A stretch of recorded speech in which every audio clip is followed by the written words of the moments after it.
Aí pessoal, tudo bem? Hoje o tema do nosso vídeo vai falar de Lewis Hamilton. Lewis Hamilton é o melhor piloto de todos os tempos? É a pergunta que eu coloco no vídeo. Obviamente não tem como fugir dessa pergunta, não tem como fugir desse tema, né? Eu coloco aí ao fundo a imagem do Hamilton segurando o capacete do Schumacher quando ele igualou as vitórias, as 91 vitórias. E agora ele já tem 94, já igualou também os títulos e já é há algum tempo recordista de poles. Também já alcançou o recorde de pódios. Está atrás ainda, né, em voltas mais rápidas, já é o segundo, superando o Raikkonen, que ostentava aí essa segunda posição junto com o Prost há um bom tempo. Mas o Hamilton já catapultou isso também, então creio eu que em 2 temporadas no máximo, né? Em 2022 a gente pode ver ele quebrar, igualar esse recorde de repente, mas talvez seja o que mais vai demorar dos recordes importantes. Falta ainda também das voltas na liderança, mas isso talvez já neste ano ele consiga superar. Então ele vai reunificar, né, os recordes. Quando o Schumacher conseguiu isso em 2002, né, que ele igualou os títulos do Fangio, né? E já tinha vitórias à frente. Aliás, só então em 2006 é que ele foi quebrar o recorde de poles do Senna, então ele reunificou. Desde Fangio lá atrás, que nenhum piloto conseguia ter o recorde de títulos, vitórias, poles, pódios, voltas mais rápidas, né? Que é o que o Schumacher conseguiu e que é o que o Hamilton deve conseguir em breve. Acredito que pela dinâmica das corridas, hoje a volta mais rápida voltou a ter uma importância que não tinha até dado tempo. Ela era uma estatística menor, sempre a vi como uma estatística menor do que todas as outras, né? Tanto de pole positions quanto de pódios, né? Eu sempre achei que a estatística de pódios deveria ser colocada à frente.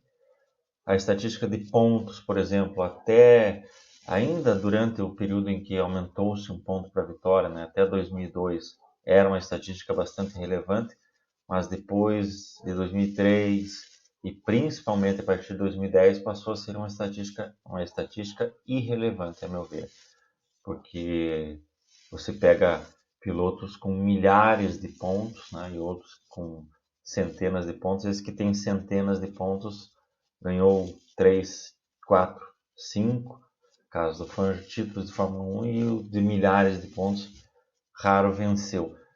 Então você tem que estar o tempo todo ajustando, dizendo, né, que em tal época pontuava-se até tal lugar, agora você pontua até X, a vitória valia tanto, passou a valer mais e tudo mais. Então eu acho que pontos é uma estatística apenas de curiosidade, deixou de ser relevante. Ela é relevante, obviamente, para o campeonato, que é por pontos que vai se decidir o campeão, não pelas poles, não pelos títulos, nem pelas voltas mais rápidas. Mas a volta mais rápida, com esse um ponto, né, que ela tinha lá nos anos 50 e voltou a ter, ela passa a ter alguma relevância. Então o piloto tem uma motivação para, mesmo já tendo vencido, ou mesmo não conseguindo vencer naquela corrida, ele tem essa motivação para buscar a volta mais rápida e inscrevê-la ali, né? Vai somar um ponto, vai ajudá-lo, de repente, em algum desempate na frente. Então é uma coisa que na época do Senna, do Piquet, do Prost, você não tinha isso como objetivo, né? Era mais uma curiosidade do dia, né?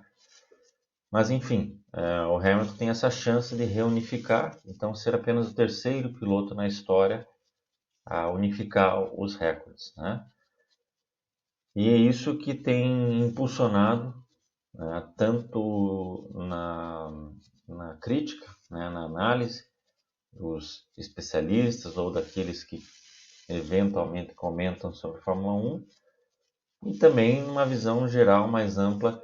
Eu percebo que está tendo um movimento até maior pró-Hamilton na colocação do melhor de todos os tempos, uma movimentação maior até mesmo do que aquela que aconteceu no período 2001 até a final da sua carreira, a primeira com a Ferrari em 2006, do Schumacher, eu vejo que há mais pessoas, lógico, porque o mundo cresceu muito, mas há um movimento maior para consagrar o Hamilton como o melhor de todos os tempos do que aquele que havia com o Schumacher, mesmo os números sendo praticamente os mesmos, e tanto é que o Hamilton está igualando as marcas do Schumacher. À primeira vista, o que motiva isso é o fato de o Schumacher ter conseguido isso numa época em que nós entendíamos que havia poucos adversários, né? Uma maciça compilação de recordes, vitórias e poles dele acontece na primeira metade da década passada, né?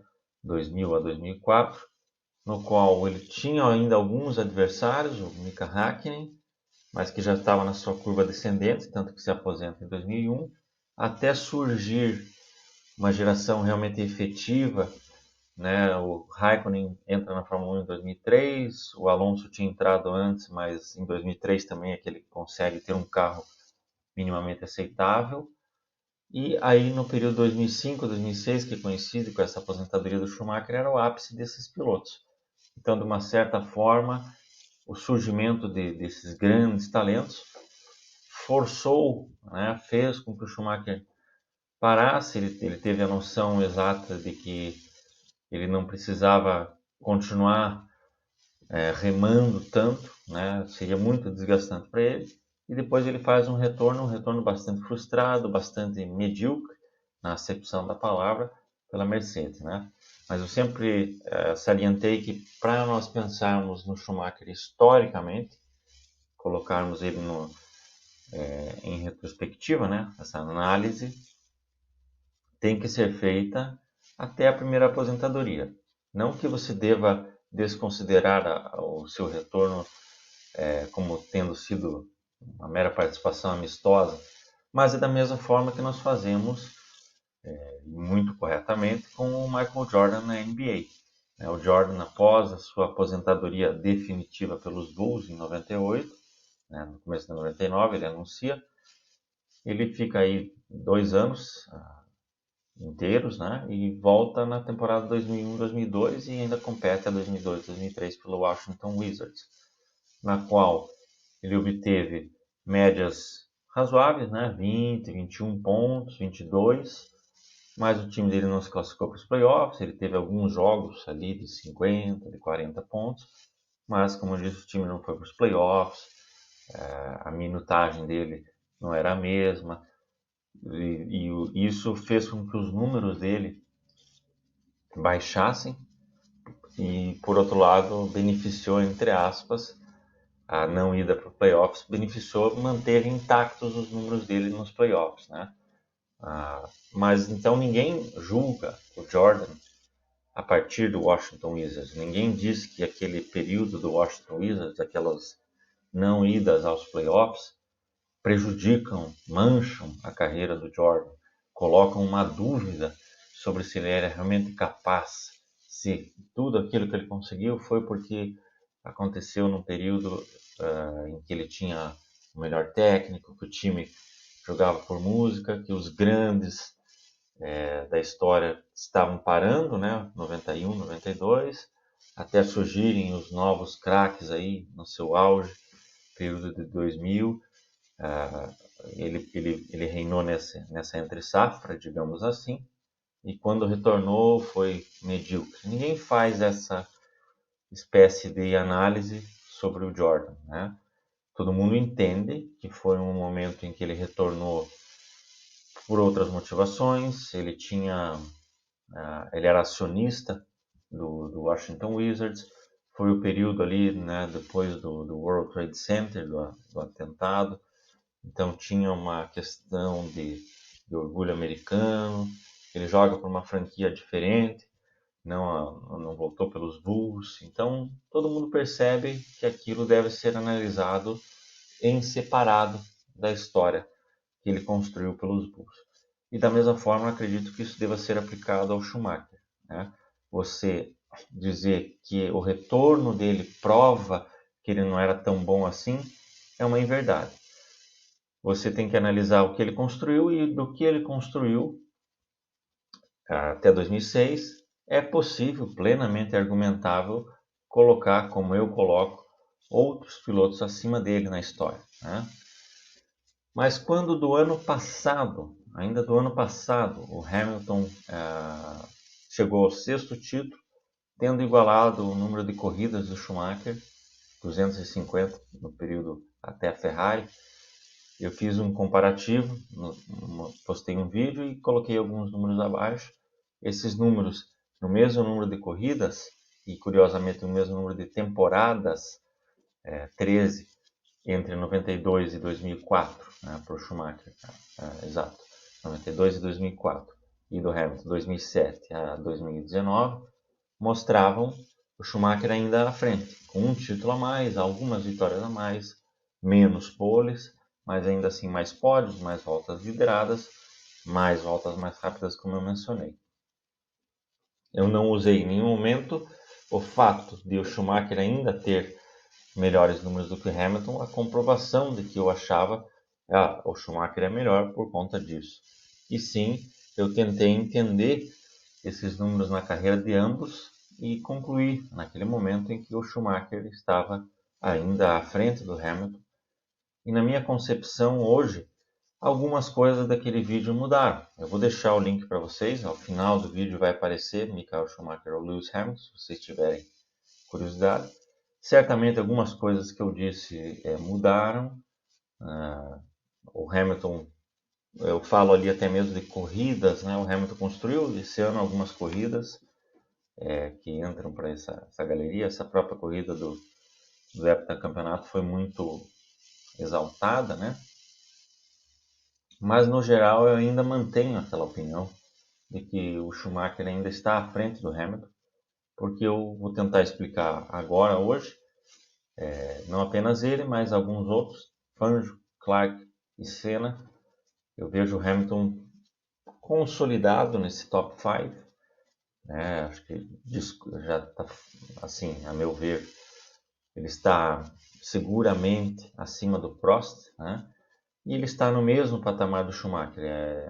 Eu ainda concluo, e provavelmente por sempre o farei, entendo que o Schumacher tenha sido melhor do que ele na soma dos fatores, porque principalmente algumas situações na carreira do Schumacher eu percebi que ele entregou um pouco mais do que o Hamilton entregou, mas obviamente que também não é uma questão assim de 100% certo ou errado quem disser A ou B, né? Da mesma forma, você que assiste esse vídeo, você pode afirmar que o Fangio, que o Jim Clark e que o Senna foram, na sua opinião, os melhores de todos os tempos. Nenhum desses 5 caras, você apontar um desses 5, não é, ao mesmo tempo, uma coisa definitiva e também não é insanidade que alguém discorde de você. Então, dentre esses 5, eu entendo que sim, há muitos argumentos pró cada um deles, que colocam a pessoa que vote por um deles legitimamente, entende? Não é legítimo você dizer, na minha visão, você colocar vamos lá, piloto, o Fernando Alonso, por exemplo, que é um piloto que eu acho formidável, um piloto por qual eu sempre admirei muito, escrevi muitos textos sobre ele, mas não é aceitável você dizer que o Alonso é o melhor piloto de todos os tempos. Há uma série de fatores que pesariam contra. Ele tem algumas coisas simbólicas, algumas coisas únicas na sua carreira, mas na soma ele fica bastante aquém, numa perspectiva histórica, de todos esses 5, percebe? Então eu quero dizer isso, não há uma obrigatoriedade de escolher um destes 5, e ao mesmo tempo a escolha por qualquer um desses 5 é razoável.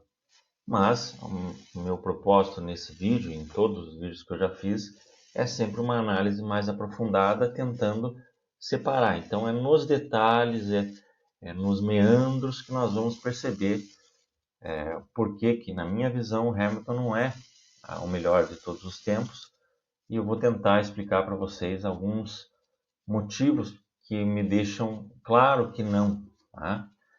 Independente dos números que ele venha conquistar. E a minha dúvida hoje é, o Hamilton vai ser NA campeão? Ou seja, ele vai entrar em 2022 com motivação e os regulamentos possíveis de lá vão permiti-lo conquistar esse 9º título? Porque o 8º, assim como eu escrevi antes da temporada começar, a respeito desta temporada, o 7º já estava conquistado. E creio que o 8º já está conquistado também. Creio que ele vai quebrar as centenas de vitórias em breve, as centenas de poles mais brevemente ainda, provavelmente. Então, 8 títulos e 100 poles e 100 vitórias vão consolidá-lo, né, já praticamente, mas vão consolidá-lo como o maior vencedor da história da Fórmula 1, mas não creio que o consolidem como o melhor da história da Fórmula 1. Eu vou tentar explicar nos próximos minutos aí. Deixo a dica e a solicitação para vocês lerem 3 textos em especial. Um deles é Campeão com Asterisco, texto o qual eu escrevi, publicado em julho deste ano, né? Praticamente no retorno da Fórmula 1. Eu digo que está fadado ao título do Hamilton, né? Eu coloco algumas questões bem resumidamente do contexto que permitem ele chegar nesses números todos, mas eu digo ao final, né? E aí não é spoiler, porque justamente estou pedindo para vocês lerem e entenderem minha argumentação, mas eu faço uma analogia com a música do Djavan. Iremos sempre lembrar que, como na música de Djavan, ficou faltando um pedaço para o Hamilton. Então esse é meu ponto principal. Ele tem tudo isso, mas ficou faltando um pedaço, ficou faltando alguma coisa, que a meu ver já não é mais preenchível, já não é mais possível de ser recuperado este pedaço. O outro texto que eu indico, e aí é um texto mais longo, um texto até mais poético, digamos assim, é o texto 2 Imortais em 2 Horas, número 2, também de minha autoria, mas ele é o número 2 porque um colega nosso, já falei muitas vezes dele nos vídeos, o Márcio Madeira, escreveu há 10 anos atrás a respeito do dia 22 de junho de 1986, é o dia no qual a Argentina venceu a Inglaterra por 2-1, aqueles 2 gols antológicos do Maradona, um de mão e outro driblando metade do time. E naquele mesmo dia o Senna venceu o GP de Detroit, que é a primeira corrida na qual ele empunha a bandeira brasileira. Então esses dois fatos aconteceram praticamente na mesma hora, no mesmo período ali, né? Tanto é que a corrida não passou para nós, passou em VT, porque foi transmitido ao vivo o jogo.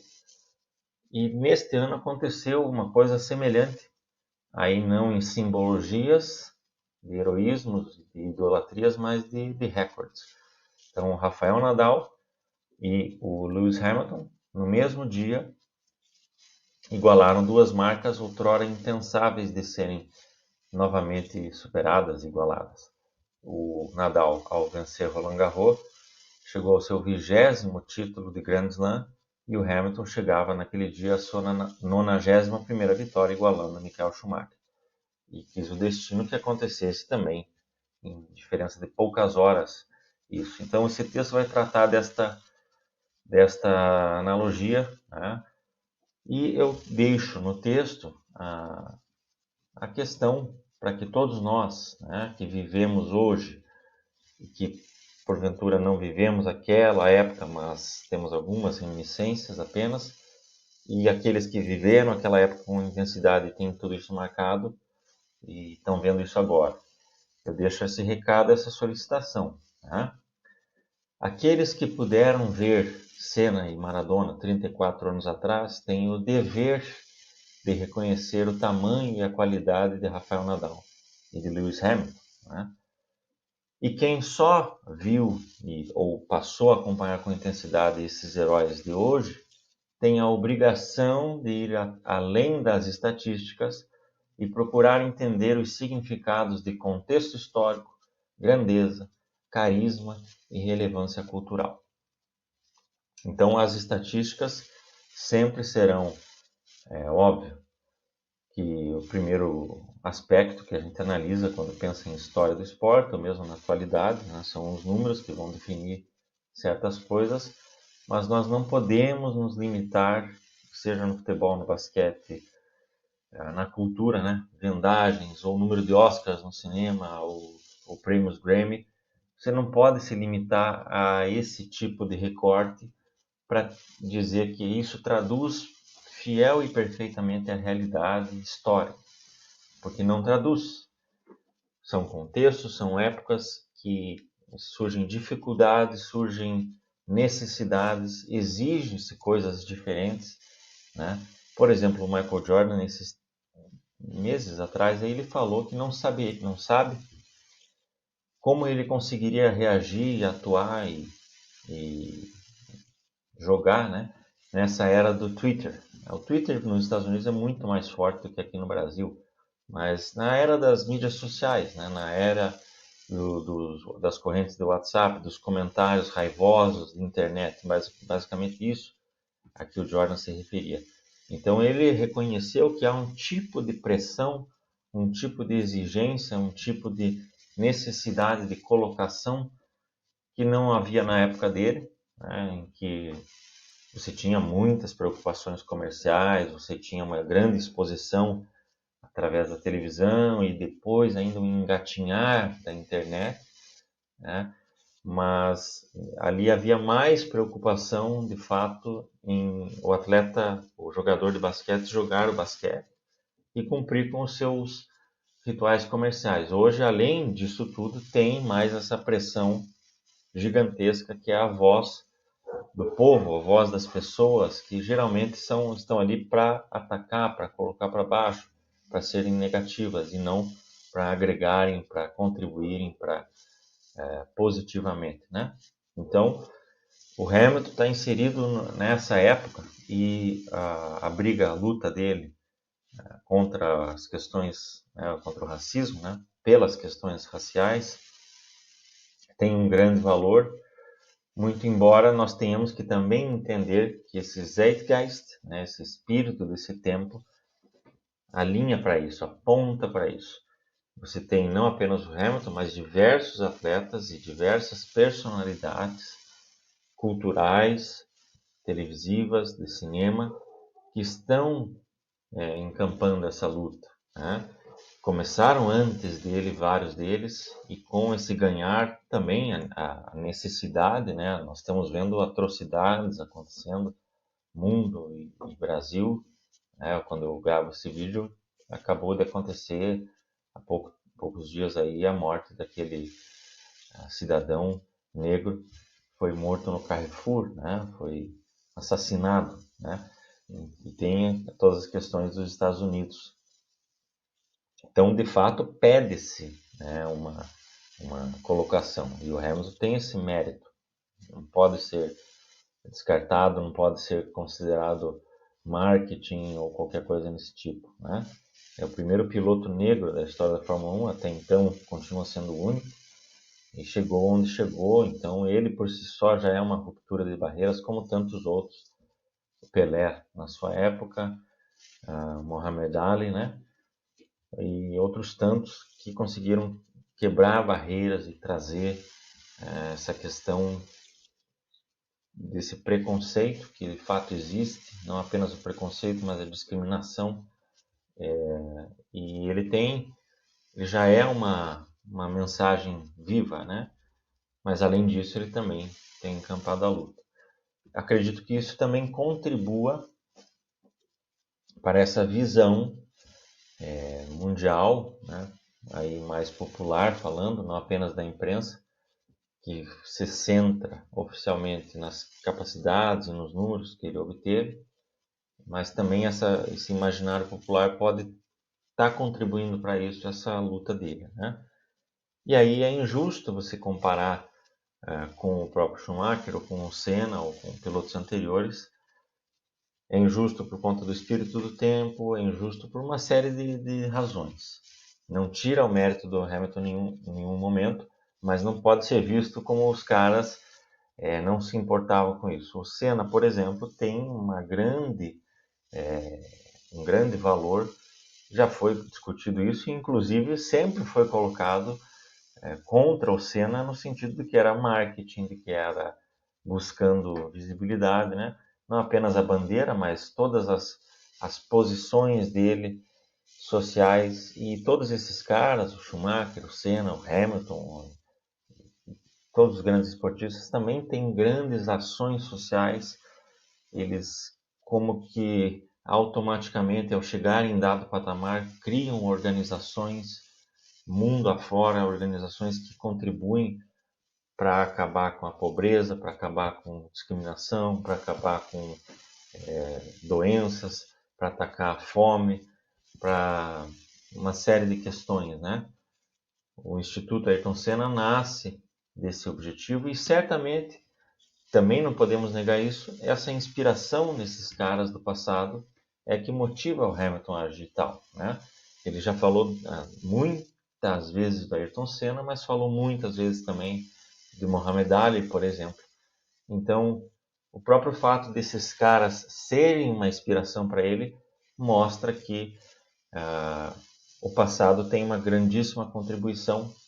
Eram épocas diferentes, mas que foram rupturas, foram momentos muito importantes. E certamente hoje quem mais influencia o Hamilton desse meio esportivo é o próprio LeBron James, que tem uma estatura semelhante à dele na história da Fórmula 1, né? A NBA, o LeBron, mas que tem até mais voz do que o Hamilton e mais visibilidade do que o Hamilton, surgiu um pouco antes do que ele também, embora sejam praticamente da mesma semana, né? O LeBron faz aniversário 31 ou 30 de dezembro, me foge agora se é 30, acho que 30 de dezembro de 84, e o Hamilton 7 de janeiro de 85. E aí eu lembro do meu terceiro texto que eu quero indicar para vocês, e que é o início da minha argumentação para o lugar do Hamilton na história, é Sebastian Vettel e seu lugar na história. Esse texto eu escrevi em 30 de outubro de 2013, portanto há mais de 7 anos. E eu coloco, né, só para citar isso, eu cito Michael Phelps, LeBron James, Lionel Messi, Sebastian Vettel, Rafael Nadal, Usain Bolt e John Jones do UFC têm seus nascimentos separados por 2 anos e meio. Então, de uma certa forma, esse período, quase metade dos anos 80, e aí eu também nasci nessa época, então toda regra tem a sua exceção. Eu percebo, né, que houve uma explosão cambriana nos talentos. A gente percebe que são caras especiais, alguns deles os mais especiais da história de suas modalidades, que nasceram ali nesse período, né? Dá para acrescentar o próprio Djokovic, que é de 87, de maio de 87, o Hamilton, né, que é de janeiro de 85, então daria para nós acrescentarmos o Cristiano Ronaldo de fevereiro de 85, então percebam que há 2 a 3 nomes aí muito especiais em várias modalidades esportivas. Mas se a gente pensar assim que foi uma explosão cambriana, que foi um momento da história em que nasceram fenômenos, a gente vai estar negligenciando o contexto no qual eles foram inseridos. E certamente houve e sempre haverá períodos em que nascem grandes nomes, né? O tempo todo estão nascendo grandes nomes na história do esporte, da cultura, enfim. Por exemplo, se você pegar o final dos anos 30, né, aquele período dos anos 30, você tem nascimento de Rod Laver, nascimento de Wilt Chamberlain, de Pelé e de Jim Clark. Então são 4 caras, né, futebol, basquete, Fórmula 1 e tênis, dos mais especiais de todos os tempos. Então, será que no final dos anos 30 também houve uma outra situação? E início dos anos 60, Diego Maradona, Michael Jordan, Ayrton Senna, nasceram nessa mesma época, eles todos, né? Então é muito mais assim, mas talvez o fato de tantos esportes e tantos caras, né, que são top 3 aí da história, terem nascido na mesma época, certamente é uma curiosidade muito relevante. Mas nesse texto eu coloquei ele como uma preocupação, me incomodava, né, naquele momento, quem lê vai perceber. Nós estamos aqui nesse momento, o Vettel saindo do 4º título consecutivo, né, na Fórmula 1. E ele já tinha igualado as vitórias do Senna, acho que superado por pouquinho, 43, 44. Então, nesse momento, o que se discutia era, ele vai bater o Prost logo, será que ele vai conseguir bater o Schumacher a longo prazo em número de vitórias, mas em títulos talvez, possivelmente. Então, nesse momento já se questionava se o Vettel era melhor do que o Senna, porque tinha mais títulos e mais vitórias, se ele já tinha superado o Prost, né? Havia igualado em títulos e estava perto ali de passar em vitórias. Então se discutia se o Hamilton, se o Vettel deveria ser considerado já então o melhor de todos os tempos. Mas a grande questão, e eu coloco assim que não, mas também pondero que nós devemos esperar, que o que ele fez era digno de nota, mas eu tento analisar os outros grandes pilotos chegaram nesse patamar de discutir o melhor de todos os tempos sem esses números. Então, por que eles chegaram lá? E o que faltava para o Vettel para ele, na minha visão, chegar a esse patamar? Mas eu também deixo ponderado que, e aí não de forma profética, mas simplesmente aconteceu, eu disse da mesma forma que eu falei no início desse vídeo, que não devemos criticar ou rebaixar o Schumacher por conta do seu retorno, assim como você não pode pensar no Senna só naquela performance dele na Williams. Não foi de todo ruim, pelo contrário, foram 3 poles, mas 0 ponto, um abandono motivado por um erro no Brasil. Então, se pensar naquele Senna, já vi gente dizendo que ele estava em decadência. Então, se você pensar no Piquet da Lotus, se você pensar no Prost de 91 na Ferrari, que foi demitido, né? E eu coloco uma eventual queda de rendimento ou um não título de Vettel em 2014 criará uma série de verdades da noite para o dia. Aconteceu que o Vettel ele continua na Red Bull em 2014, mas ele perde claramente em performance, em desempenho e também na pontuação e nas vitórias para o Ricardo. Né? O Ricardo vence 3 corridas aquele ano, o Vettel nenhuma. E aí o Vettel vai para a Ferrari em busca de um novo desafio esportivo, obtém em 2015, 17 e 18 vitórias importantes, né? Ele venceu, acho que ao todo aí 13 ou 14 corridas, mas salvo de fato alguns GPs em 2017 e em 2018, alguma coisinha. Alguns GPs em que a Ferrari andou muito bem, que o Vettel entregou esse desempenho, nunca houve uma sequência, para o Vettel falando, uma sequência de que ele tivesse o carro suficientemente bom para não apenas ser campeão, disputar esse título de fato ou postergar essa decisão, que é o que o Alonso fez em 2010 e em 2012, sem ter o segundo melhor carro, tendo apenas o terceiro melhor carro, ele conseguiu levar para a última corrida. Em 2010 estava à frente, acabou perdendo, e em 2012 estava atrás, mas termina muito próximo. Então, os números finais podem enganar quem pense que a Ferrari era competitiva de fato naqueles anos. Não era. O diferencial foi o Fernando Alonso, e salvo algumas corridas em que o desempenho da Ferrari foi melhor, no geral estava sempre abaixo de pelo menos 2 equipes. E é com isso que eu começo a minha argumentação do porquê eu entendo que o Hamilton não é o melhor piloto de todos os tempos.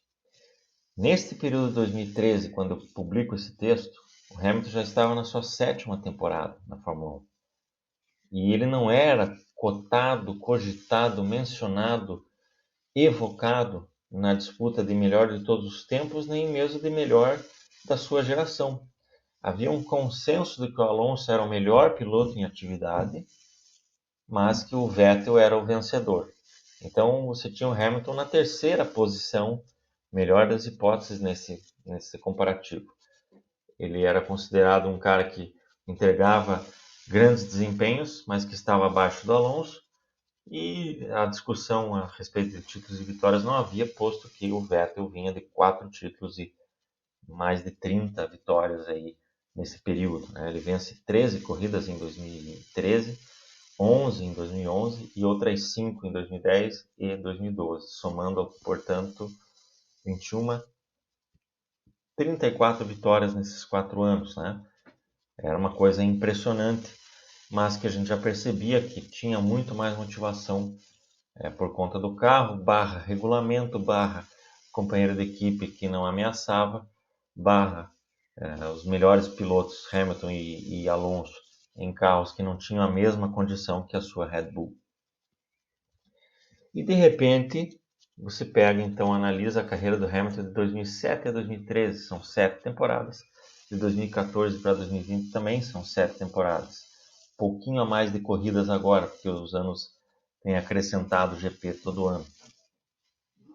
Naquele período, o Hamilton tinha 22 vitórias, um título, e no mais teve o vice-campeonato de 2007, e no mais ele não chegava nem a finalizar os anos em terceiro, né? De 2009 até 2013 ele termina em quinto, quarto. Ele tinha 22 vitórias, 31 poles, 13 voltas mais rápidas e acho que uns 50 pódios, talvez, um pouco menos, 40 e poucos pódios, uns 53 pódios, alguma coisa assim. 7 temporadas e esses números. Se você observar a carreira do Damon Hill, na Fórmula 1, em 92 ele testa para uma equipe muito ruim, não consegue largar na maioria dos GPs, que ele participa. De 93 a 99 ele corre pela Williams, 4 anos, depois mais 3 ali por Arrows e Jordan, né? Obtém uma vitória com a Jordan em 98, tem uma performance absurda, mas acaba não vencendo por problemas do carro com a Arrows em 97. Em 96 é campeão do mundo, em 95 é vice, em 94 é vice, em 93 tira em terceiro lugar, mas com 3 vitórias. Então, esses números são 22 vitórias, como eu disse. Era praticamente os números do Hamilton em 2013, a final de 2013. Portanto, a final de 2013, o Hamilton tinha um status, digamos assim. Claro que percebia-se que ele era melhor, muito mais talentoso, mas ele tinha lá, se o Hamilton se aposentasse naquele ano, ele estaria na história no mesmo patamar do Damon Hill. Vem em 2014 e ele vence 6 dos 7 campeonatos posteriores, emenda um caminhão de vitórias, 73 até o momento, que supera também o recorde do Schumacher de vitórias pela Ferrari. Então, Hamilton pela Mercedes tem mais vitórias que o Schumacher pela Ferrari. Triplica, né, os números de poles, triplica os números de pódios, quadruplica quase os números de voltas mais rápidas. E se você observar na proporção, né, se fosse pelo mesmo número de corridas, agora ele tem 135 nesse recorde, o Fangio teve 51. Então, na proporção, o Hamilton tem hoje uma carreira de Juan Manuel Fangio. Eles, igualadas as proporções, ele teria um pouquinho a mais de vitórias, aliás, um pouquinho a mais de poles, um pouco menos de vitórias, um pouquinho mais de pódios, menos voltas mais rápidas, né? Seria mais ou menos nesse padrão. O Fangio ganha 5 dos 7 campeonatos que disputa, é 2 vezes vice, o Hamilton 6 vezes campeão, 1 vez vice. Então, de Damon Hill para Fangio, há um salto meio inexplicável, né? Um salto que não é comum, um salto que nunca se viu, nunca antes na história da Fórmula 1 você viu um salto desse. Você sabe que o Hamilton não era um Damon Hill, mas ele é um Fangio agora nesse contexto. ao contexto todo da sua história, ele não pode ser um Fangio, percebe? Então, a carreira do Hamilton, da mesma forma que eu não posso querer dizer que tem que dividir e olhar que ele foi 2 pilotos e que, portanto, aquilo lá deve pesar nesse comparativo, assim, dizer que faz uma média aí, né? A gente não pode também achar que só esse domínio é a realidade. Já vi gente explicando, por exemplo, que a saída do pai dele, do empresário, é o que dá esse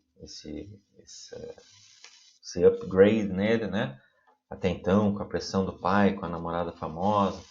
Quer dizer, de forma que você entende que o Hamilton ele não conseguia obter a performance do Alonso, não conseguia os números que o Vettel conseguia, porque ele tinha mais preocupações e mais pressões no campo psicológico e emocional.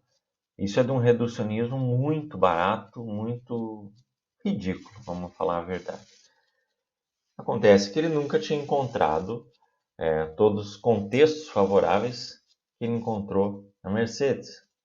Eu não estou dizendo que ele só vence com o melhor carro, porque um cara que foi campeão do mundo e mais de 20 vitórias é a carreira de muita gente, carreira de Hakkinen, carreira do Raikkonen, carreira do Damon Hill e outros tantos. Então não dá para querer dizer que o Hamilton não era ninguém naquele período. Pelo contrário, percebia-se que o cara era diferenciado, mas ele era o que o Senna era na Lotus, por exemplo. Senna final de 87 para ir para a McLaren, tinha se duvidar um status de mais respeito do que o Hamilton tinha, historicamente falando, do que o Hamilton tinha ao final de 2013.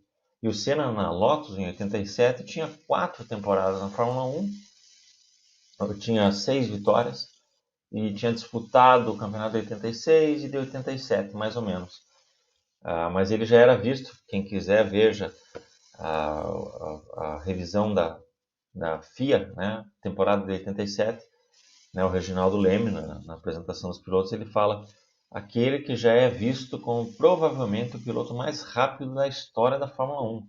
Ayrton Senna em 87, final da sua 4ª temporada, sem nenhum título ainda na bagagem. Então a estatura que o Senna tinha na Lotus era maior que a estatura que o Hamilton tinha no seu início de Mercedes. Isso não é facilmente explicável, tudo que ele virou depois para se tornar o melhor de todos os tempos, incontestavelmente, com números melhores até mesmo do que do Juan Manuel Fangio, né? Então o que acontece? O ano de 2014 é o que muda essa chave para o Hamilton, para o Vettel negativamente, e muda a chave da história da Fórmula 1. Ou pelo menos dessa era. Existem eras ao longo da história da Fórmula 1. Eu vou colocar para vocês também a dica, não abri aqui, mas vou colocar a dica do texto Vencendo na Sétima Era, do Lucas Giavone, do GP Total. Texto brilhante também. Ele explica que nós estamos aí da 7ª para a 8ª era da Fórmula 1. E é nesta era na qual o Hamilton está reinando e está sendo o suprassumo, mas que houve outras 6 eras com objetivos, dificuldades, exigências e contextos, portanto, diferentes, né? Então é esse ano de 2014 que muda a chave. Há uma mudança de regulamento pesadíssima que faz a Red Bull perder todo o seu desempenho praticamente, apesar das vitórias esparsas aí do Ricardo, e que faz a Mercedes dar uma alavancada. Então não é só o Hamilton que alavanca, mas é o Rosberg que alavanca e é a Mercedes que alavanca de uma forma que não conseguiu, em nenhum momento da história da Fórmula 1, uma equipe conseguiu uma consistência dessa. E como eu disse, esses 7 títulos de construtores já são 8 na minha visão, e o Hamilton já vai para o octocampeonato também, na soma de tudo. Em 2014, o Rosberg, até boa parte do ano, era o líder, e não apenas em pontuação, mas também em performance. Ele estava competindo com o Hamilton de uma forma que ele não estava habituado do ponto de vista tendo o melhor carro na mão. Ele só encontrou isso lá em 2007, né?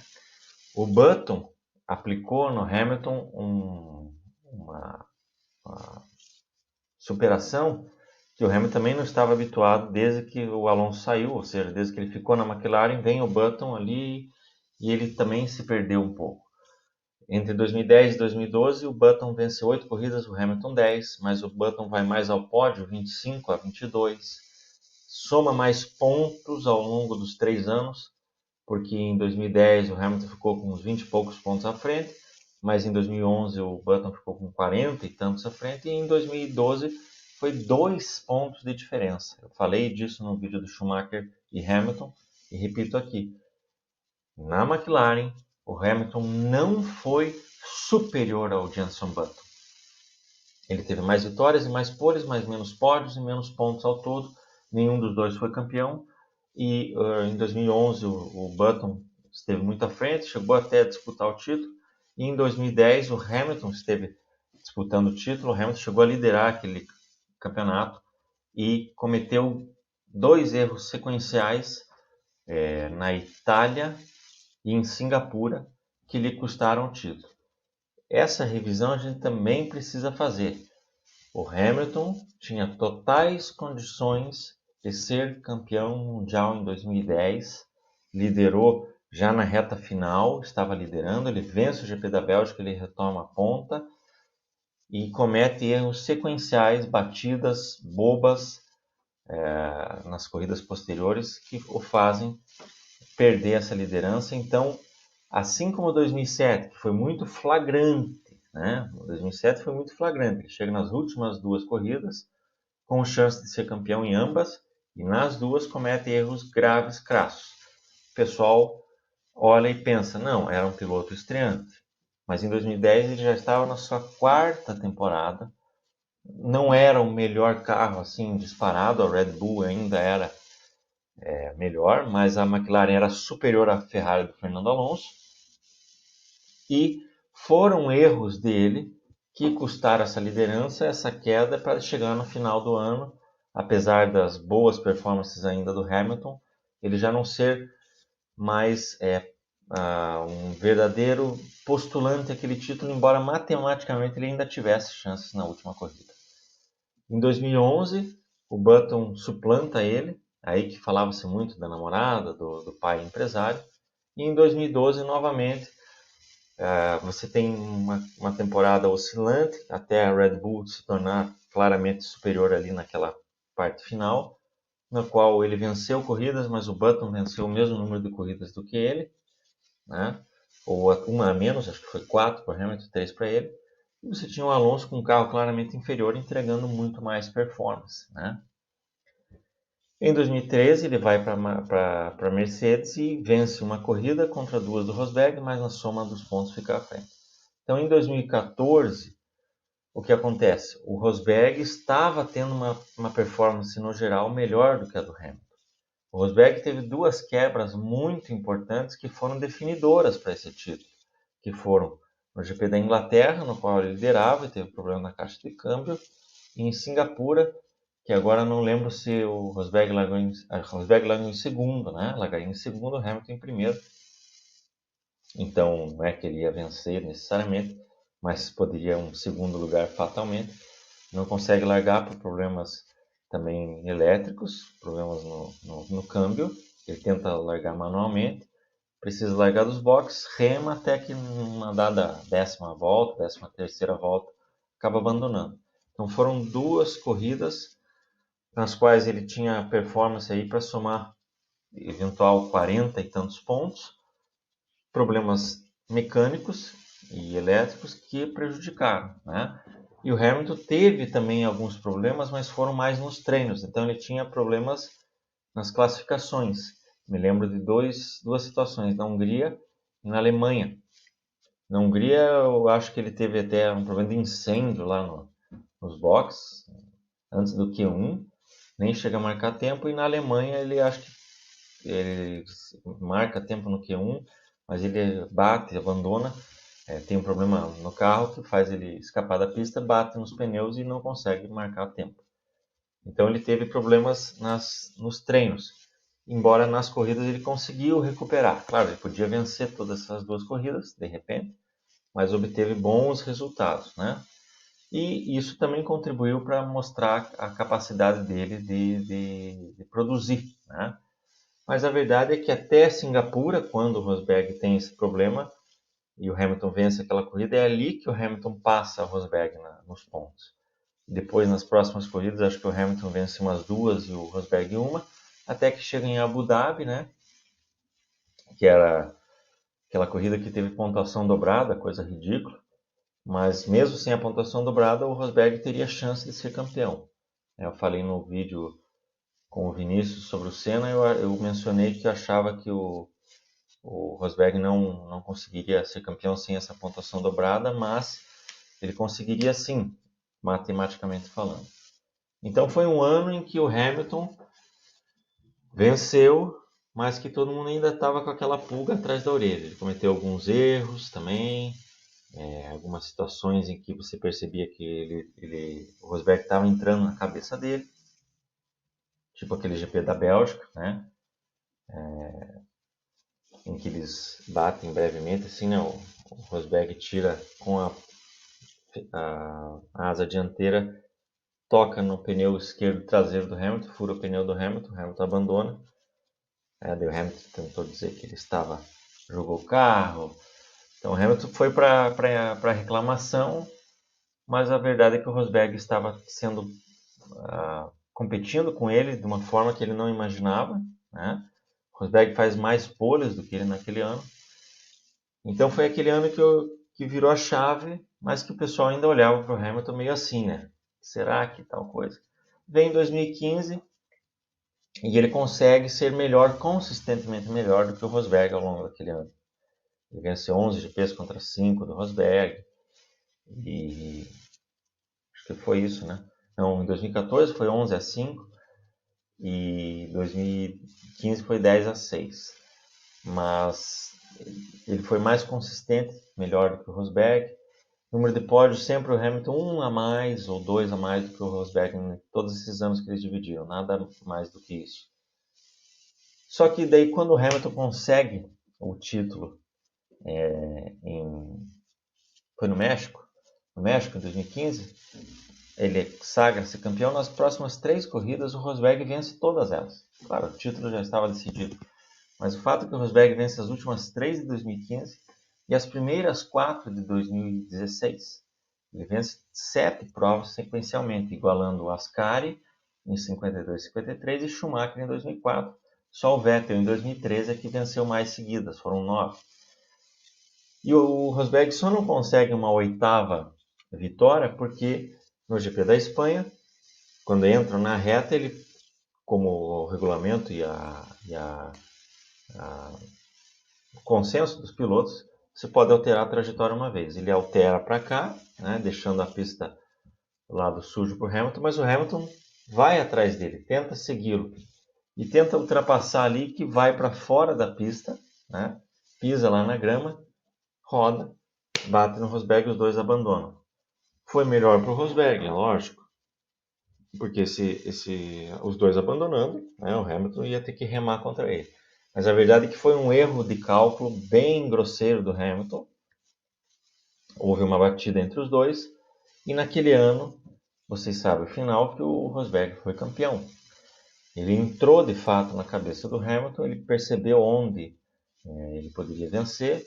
E não foi um caso como, por exemplo, do Prost em 89, no qual ele entregou os bets na questão dos treinos, na questão até mesmo da performance de corrida e passou a atuar no campo psicológico, com algumas situações em GP e principalmente nos bastidores políticos, né?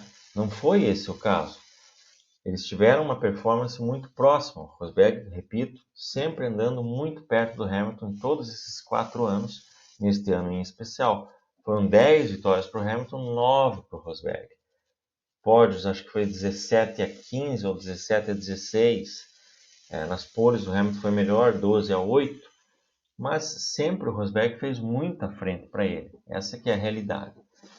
Então a minha análise, sem precisar delongar mais, a partir de 2017, com Bottas, há uma mudança de regulamento importante também em 2017, mas não tão drástica quanto foi em 2014.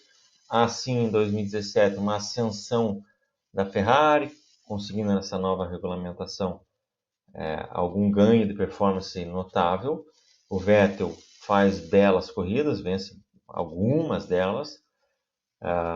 Em 2017 e 2018 houve alguns momentos em que a Mercedes, em algumas corridas, mas nunca no ano, nunca de forma consistente, nunca de forma sequencial, a Mercedes foi inferior à Ferrari. Nunca, jamais.